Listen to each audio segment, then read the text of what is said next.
Hi guys, welcome to my channel और welcome back to my channel with another video. और ये video का topic ये है कि जो बच्चे क्लास 10 से क्लास 11th में मूव कर रहे हैं उनको किन किन चीज़ों का ध्यान रखना चाहिए। और ये ऐसी 5 चीज़ें हैं, मतलब ये टॉप चीज़ें हैं जिनका आपको ध्यान रखना चाहिए। तो जब अपन क्लास 10 से क्लास 11th में मूव करते हैं तो ये एक ड्रास्टिक चेंज होता है। जैसे आप लोग को याद होगा, जब अपन क्लास 5th से क्लास 6th में गए थे तो कितना बड़ा चेंज था। उसमें अपना सिलेबस नया था और बहुत सारी चीज़ें जो अपन को सीखने को मिलती हैं। तो वैसे ही यहाँ पे है कि क्लास 10 से जब आप क्लास 11th में जाओगे तो आप एक अपने अंदर ही एक ट्रांसफॉर्मेशन पाओगे और कुछ चीज़ें आपको सीखनी पड़ेंगी और कुछ चीज़ों को आपको हटाना पड़ेगा। तो सबसे पहला पॉइंट ये है कि ओवर कॉन्फिडेंस इज़ डेंजरस। मैं ये ओवर कॉन्फिडेंस को इसमें क्यों ला रही हूँ, क्योंकि जब अपन क्लास 10th में होते हैं तो एक तो सिलेबस कम होता है, क्लास 11 से बहुत ज़्यादा कम होता है बोलें तो। और उसमें अपन को ऐसा रहता है कि अगर अपन ने क्लास 10th में लास्ट में भी मेहनत करी है ना, तब भी अपन को रिज़ल्ट 90% के अबव आराम से मिल जाता है। लेकिन अगर अपन वही एक्सपेक्टेशंस लेकर क्लास 11th में आएंगे तो कहीं ना कहीं तो अपन को ये लगेगा कि नहीं, कुछ तो सही नहीं है। और ऐसा बहुत बार होता है। हमें एक कॉन्फिडेंस, देखो कॉन्फिडेंस बिल्ड होना बहुत अच्छी बात है, लेकिन अगर आप उसी अपने मार्क्स को लेके, मेजरली मार्क्स को लेके, यार मैंने 10th में तो कितना अच्छा परफॉर्म करा है, मैं बहुत अच्छा करूँगा आगे चल के, ये रखना चाहिए।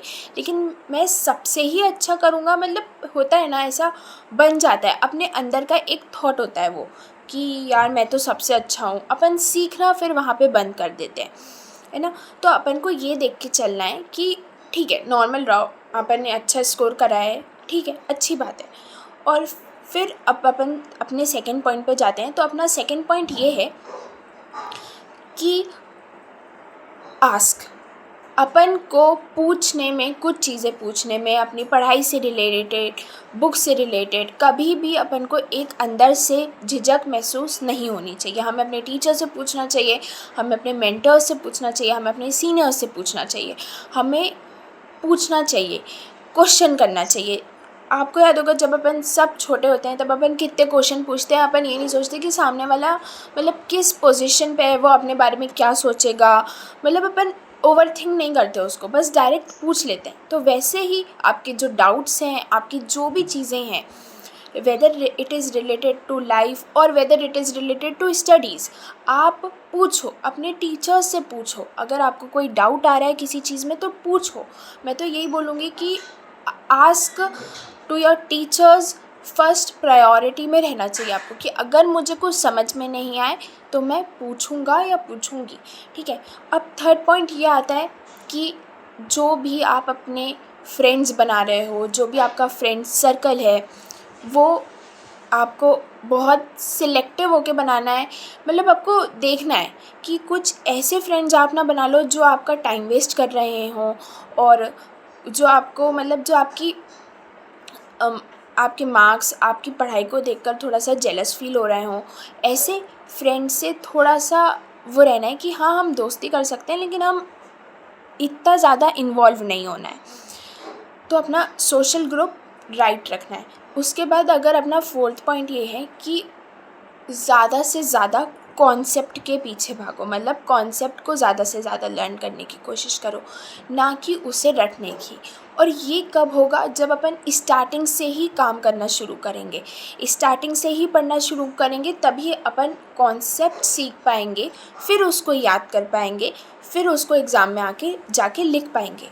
अब क्या होगा, अगर अपन ने 1 महीने पहले ही पढ़ाई स्टार्ट करी 11th की या जो भी नॉर्मली अपनी क्लासेस हैं उनकी, तो फिर क्या होगा कि आपने कॉन्सेप्ट नहीं सीखा, आप सिर्फ याद करने की तरफ भागे, फिर आप एग्ज़ाम में जाके भूल गए।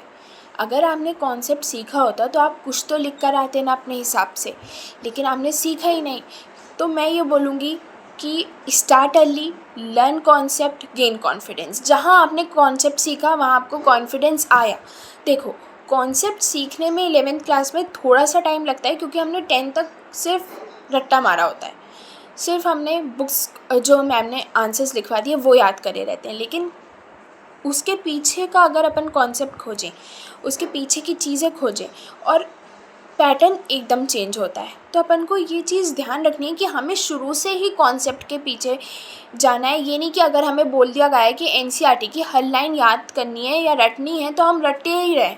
नहीं, पहले आप उस चीज़ को समझो, उस चीज़ के कॉन्सेप्ट लगाओ, उस चीज़ को याद करने की पहले कोशिश करो, ट्रिक्स बनाओ, उसके बाद आप आगे बढ़ के लास्ट में याद करो। और देखो, जब आप लास्ट में याद करोगे तो वो आपकी मेमोरी में रिटेन रहेगा। कुछ चीज़ें समझ कर याद करोगे तो वो आप रिटेन रख पाओगे। अगर आप एग्ज़ाम के एक दिन पहले भी नहीं पढ़ोगे तब भी वो आप एग्ज़ाम में जाके लिख कर आओगे।